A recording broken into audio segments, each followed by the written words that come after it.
Of course, we have to talk about last night's game, recording on Friday. And of course, my Chiefs at home. I don't know. It was an 11-point win, but beating Broncos 19-8 when Dolphins put up 70 points on them. Zach White put up 31. I mean, everyone's been taking their turn beating him up. Rem, did this feel like a bad win if there's ever such a thing? I mean, it definitely was a sloppy win, but I get the thing with the Chiefs is, I mean, we know that Mahomes, for one, this won't, nothing really matters until they get to the playoffs. And it's a Thursday night game as well. So that's going to mean it's going to be a little bit sloppier. And then they're playing the Broncos, which, as shout out Ian Fataport on I X, don't. Broncos fan. The Broncos do, you know, play you guys close. They're a frisky team when they're around you. Wasn't there a game last year? It was like 24-28 or something like that. 4-point game. There's another one. I think both games last year were potentially close as well. And you guys still managed to cover. The spread for this game was 10.5, and you won by 11. You still somehow managed to do it. You got the win. You saved everybody's money, but I like you said it was sloppy. So what do you think was more obvious, like, from this game? Was it more obvious that this just like just that the Broncos are a disaster team and bad, and what did Russell Wilson have, like 40, less than 40 yards passing at halftime, something like that? Like, did the Broncos just prove how incompetent they've become? Or did the Chiefs, kind of being sloppy, did that prove that maybe you guys might actually be a step behind this year? Do you get nervous when you see a sloppy Thursday night game like this? It was worrying to watch. I'm not even gonna lie. And when you see all these other teams, even with Zach White the week before, being able to easily put up points on this team, Hmm. and us with a healthy Kelsey, and he's still got a little banged up in the game, but not being, having Kelsey still out there, it just feels like Mahomes is starting to rely on him a little too much. It just feels like he's going to him a lot. Even it's pretty obvious to tell that Kelsey is starting to regress, is not doing as great. And, we looked at a stat today, and of course, it's putting, it's taking stats out of context. Obviously, Mahomes is still number one, but he has less touchdowns than Russell Wilson, more interceptions, and a worse QBR. And it was like, kind of Hmm. designation. It's kind of tough. It's kind of tough. But the thing is that they're doing enough to win. They're doing just enough every single game. And the real story of the Chiefs is no longer the offense. It's long not been the offense. If anyone's been actually watching this team this year, it's the defense is just stupidly good this year. I mean, it's a really good defense. Last couple of games, they've given up 20 points. But when you look at like even this past game, I mean, they really make the Broncos earn that touchdown. I mean, it was near the end of the game. They did give Hmm. up the 2-point conversion, but the Chiefs defense has, I mean, from what I've seen, been one of the better units in the league, and is quietly being the reason we're winning games because the offense feels like, the wide receivers, especially Rashee Rice, some of these guys, it just feels like it's not near the quality that is needed for a Super Bowl champion team or a team that's expecting to win the Super Bowl. And the defense is going to keep him around. Mahomes is still, you could still see him do the great things that he does, but at the same time, it feels like he only kind of uses Kelsey because that's kind of the only person he can trust, just because of the quality of wide receivers. So yeah, I mean, shout out to this defense. It's wild, and shout out to Mahomes. It's not his fault, but I wish they just gave him better weapons to work with outside, because at some point that those losses or disparities are going to show. Would you say that, and you're right, I think the defense has been the best unit on the Chiefs, which, I mean, does that make Chris Jones the MVP of the Chiefs? And I would even go, and we're talking about for this season, just through the first, what was, I guess that was technically your sixth game, the start of week 6. So just through the first 6 weeks for the Chiefs, like, Has he been your MVP? And I guess you could even take that a step further and just go straight up like has Chris Jones just been the best player on the Chiefs this year? And you're right, like not all of the Mahomes stuff is his fault, obviously. The receivers getting separation and Kelsey, like he is slowing down, but he also hasn't really been healthy this year. But that's also, he's also 34. So if he's starting to not be healthy after he's been healthy, who knows what that looks like going forward. But numbers are still, he's still able to produce anyways. But I mean, it's not all on Mahomes, but Mahomes had some moments in the course of these games where he's just been a step behind. And just as a non-Chiefs fan, as somebody looking at the rest of the league, like that's the thing that's kind of concerning about this Chiefs team when it comes playoff time is the fact that, well, is Chris Jones just the best player? And if that's the case, one, like Chris Jones is playing better than he was last year, and he was playing and last year he was playing better than he was the year before. Like somehow he just keeps getting better every year. And if that's going to be the case come playoff time, well, Mahomes is still going to be there. And my guess is when they need him to be awesome, he's going to be awesome. And it like the defense just continues to prove. And I don't know. If you had to give an MVP, a team MVP to the Chiefs, would you give it to Chris Jones this early on in the season? I don't know. I mean, from the last game, I was thinking about giving Butker an MVP, but Oh, yeah, he was. I mean, he is obviously carrying the I mean, team. he is solid. I mean, one of the better kickers in the league. But I don't know. I mean, from the screen Tucker's missed a time, couple times this year. that's Tucker. Oh, Justin Tucker over the Ravens. Yeah, so I don't, is Damn. Harrison Butker the most reliable guy now? Hey, who knows? Who knows? Hey, I mean, he's up I there. trust him a lot. He definitely won him this game. I mean, he had Hmm. 4 field goals. It's crazy. I trust But him. I don't know. I mean, if you counted the MVP based on like screen time, it'd be Taylor Swift, someone who's not even on the team because we still got her in every single. I'm looking at the game. The number one video is okay. All right, we'll call that. There was like a Taylor Swift fan account that was like, Donna Kelsey and Taylor Swift hugs after Travis Kelsey intercepts the ball. And it's like, well, anyway. Well, I don't know. Maybe I think Donna said some stuff that was taken out of context, but Tough, tough. But it's just but yeah, you're right. I mean, Chris Jones, I mean, he had a sack for his 8th straight regular season game, which is I mean, the only reason why he doesn't have the franchise record one is because his own record of 11 games. And he's so I mean, like we mentioned, he's continued to be consistent this year. We've had some injuries, in the secondary. Justin Reed left in this game, but this defense has continued to hold. Our cornerbacks have really developed. I mean, Trent McDuffie had a huge fumble. I mean, that was a great hit by him. L'Jarius Sneed has had some big time playoff moments, and then I he think was it was awesome against Bolton. Jefferson. Yeah, no, and then I'm trying to remember. Bolton, I think was it Nick Bolton who got that Hmm. interception? One of our linebackers. Yeah, that was a good pick. Really tracked the ball well on that. So, I mean, you could see talent from top to bottom on this team, on this defense for sure. And you can see him really starting to shine.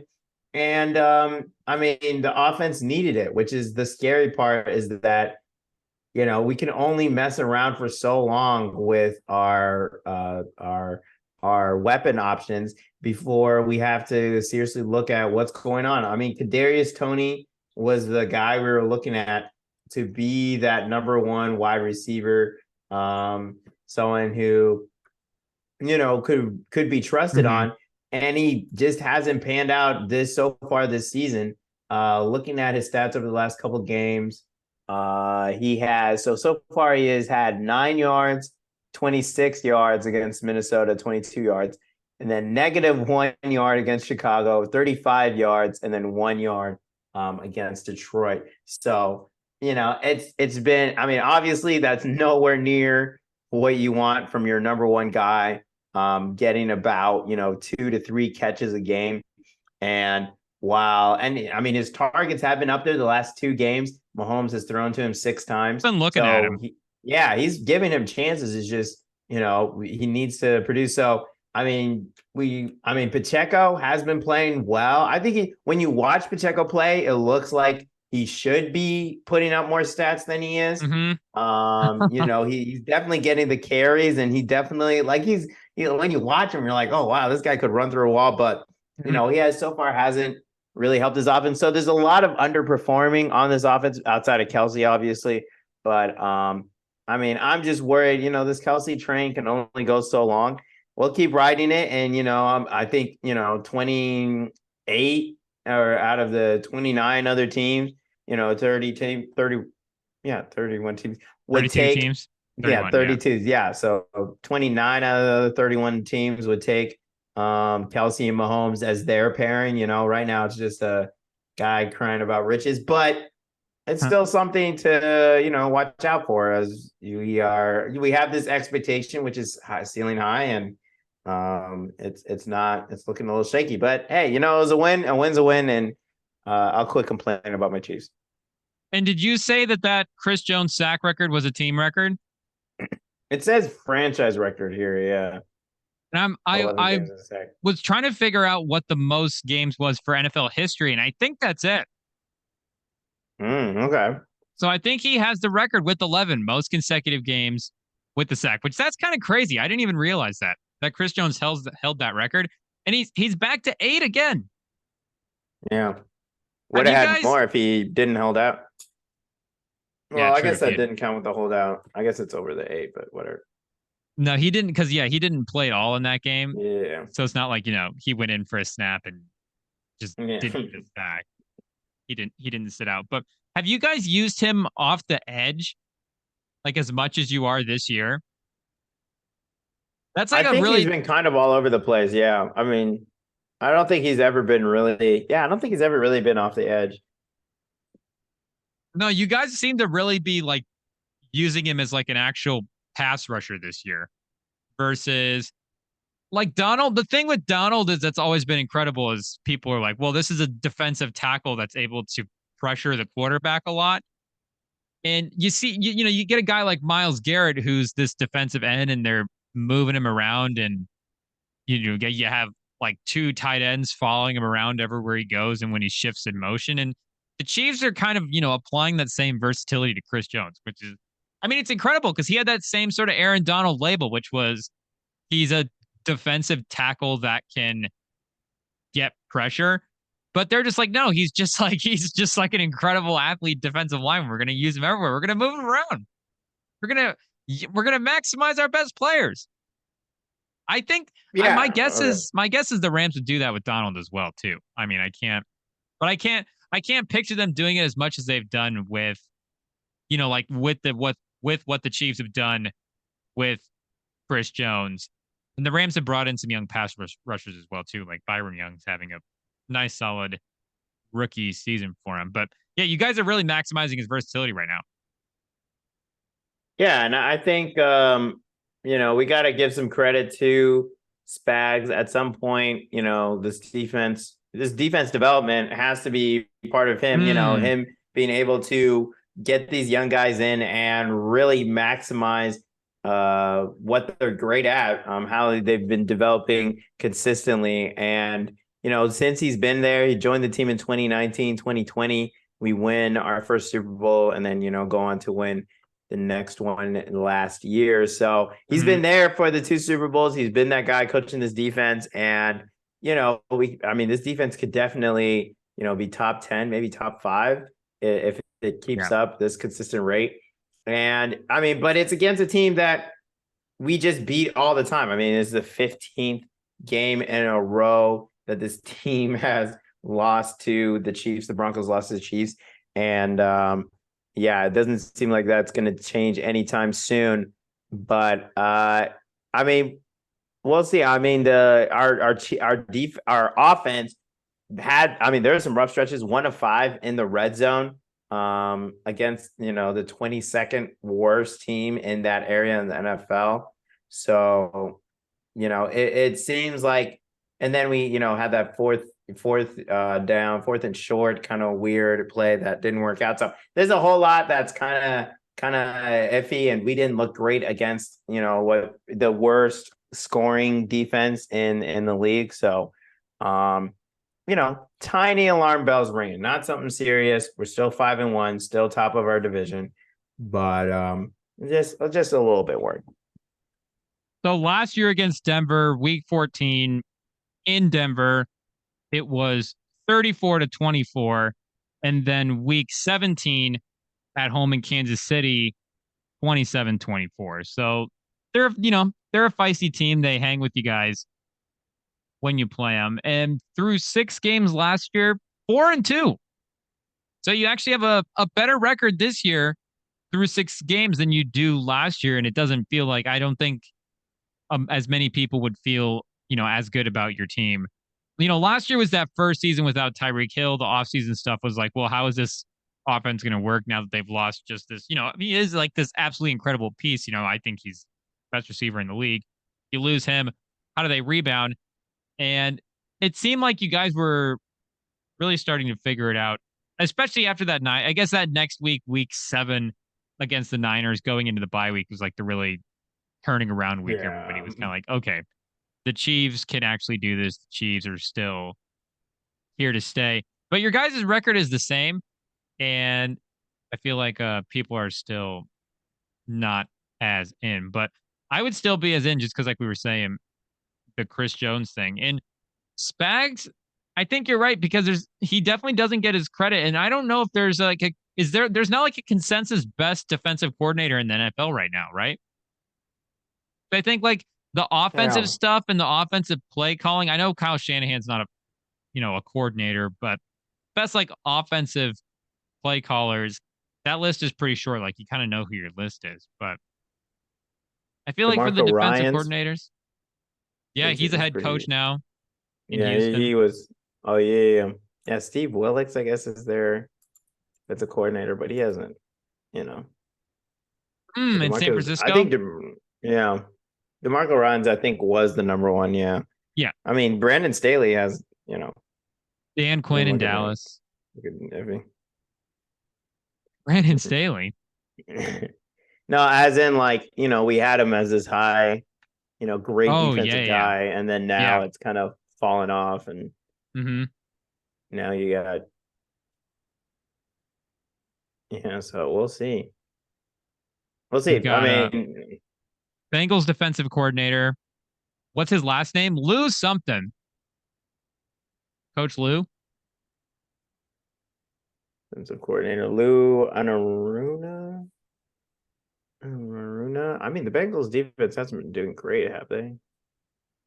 They've not been great, but yeah, he's had a couple of good games against Mahomes, so there's always There's always that. Jim Schwartz right now is the defensive coordinator of the Browns. Like you said, Steve Wilkes, defensive coordinator of the 49ers.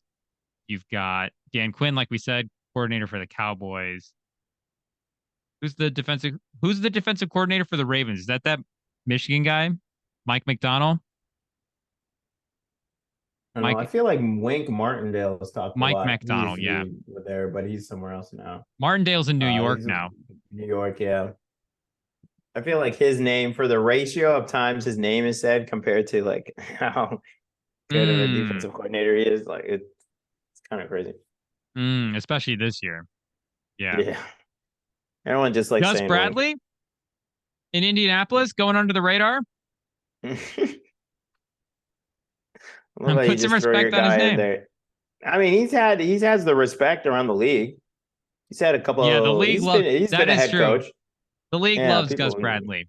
Yeah, I think as like a coordinator. There's someone who would, if their defense was like even like top 15, like top half of the league, someone would hire him. Jim, I guess he's kind of like he's the coordinator for the Legion of Boom, so yeah, that's where he. That's why people love him.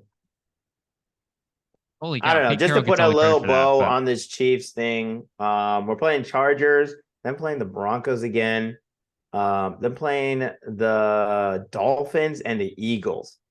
So Hmm. we're gonna find out real quick how legit this team is in the next monthish. Yeah, So next month. what's your best case scenario? I mean, 2-2. I feel like even if Yeah, you're 2-2 out of that, you're still not doing too bad. yeah. As long as you're I not think getting two and killed. two. Because again, you got beat by the Bills in the regular season last year. So regular season losses, you've had them. They're Yeah, and fine. we're Like we said, having it's the playoff Dolphins time. and Eagles at home, so that's nice. Hmm. I don't know how we pulled that off. Later, we have the Bills. Oh, they're also at home, and the Bengals are also at home. So shout out to the league for helping us out. Every tough game is at home. Did the league know So, Taylor Swift was going to do this? oh my gosh, there she's like, I'm only coming to home games in Kansas City. I'm not flying to Buffalo. Yeah, she wouldn't even go to Minnesota. I know, man. I know. I feel like It's the Minnesota is they're underrated. It's oh an yeah, it's US Bank. yeah, it's an Shout underrated out. city for one, and that stadium is one of the newer stadiums in Yeah, the league, and it's I mean, it's obviously but state of the their art, but fans it's are very loud nice. though.